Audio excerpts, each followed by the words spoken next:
Hello everyone, it's Shane Kanto, your Wasteland reviewer, and I'm here to review Rogue Hostage. And this is a new action thriller from director John Keyes, starring Tyrese Gibson, John Malkovich, Michael Jai White, and a cast of other characters who are all stuck inside a department store during a hostage situation. And this film centers upon a single father, former Marine, and now a Child Protective Services agent, Kyle Snowden, played by Tyrese Gibson, and he's on the job. He picks up this young boy along with his partner.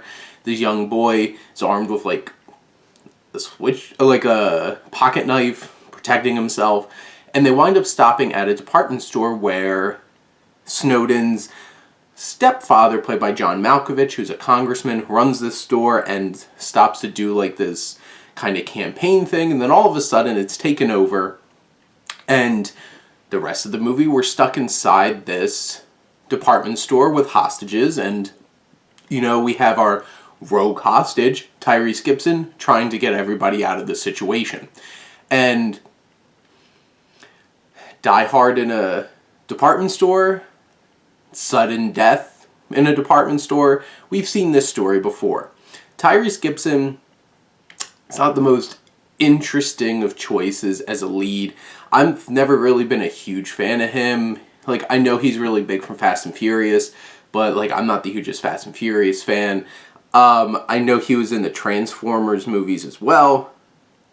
Not really a huge fan of the human characters in the Transformers movies. So here, he does a fine job. He does his job. His character has these flashbacks to things that traumatize him as a Marine, and him trying to do all these different things. He gets into hand-to-hand combat with these really armed to the T hostage takers who have reasons for doing it that seem to be really out there and convenient.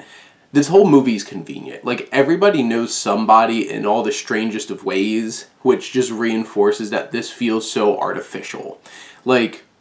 Even this random girl who's getting in the middle of getting fired in the security office, played by Holly Taylor from The Americans. She happens to be an orphaned kid who knows Tyrese Gibson because that's her officer.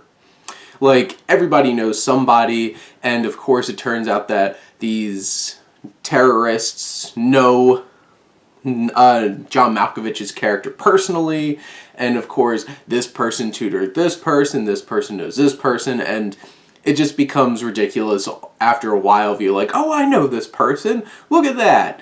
And this movie is that kind of movie. It's right around an hour and a half of here's some action, here's them trying to make some emotional connections, because it's a lot of cheap things. They throw so many things here. Tyrese Gibson's connected to so many of the people in here that it's just you only need one anchoring heartstring moment. His daughter's there, his stepfather's there, you have his partner who gets shot very early on in the movie. You have all these different moving pieces trying to pad out this movie to an hour and 27 minutes or so, and they could have just added more action, which the action is fine, it's enjoyable. This movie just feels so convenient, so ridiculous, and after a while you're just who knows who, how, why, what? And it just gets overly confusing and ridiculous to the point where you're just fine, this is the movie. I got through this hour and a half movie. Didn't really like it, but if you enjoy action thrillers and just want to hop into one quick and easy here that's less than an hour and a half, you have Rogue Hostage to enjoy. And Gibson's trying his best. John Malkovich is. You have Michael Jai White, who plays his head of security. The cast is really trying. Even if their characters are basically just hey, I have a relationship, this is the person I care about. That's your whole character, for the most part. And motivations. So, in the end, Rogue Hostage is a bit of a derivative may be passable just for genre fans. If you're not a huge fan of action thrillers, you're not going to care about this movie, and you're probably not going to enjoy this movie at all. But in the end, there it is. It's on VOD, so if you are really into those genres, go check it out. Give it a try. But those are my thoughts on Rogue Hostage. Let me know what you think, and let's talk some movies. But thank you as always for tuning in and supporting your Wasteland reviewer.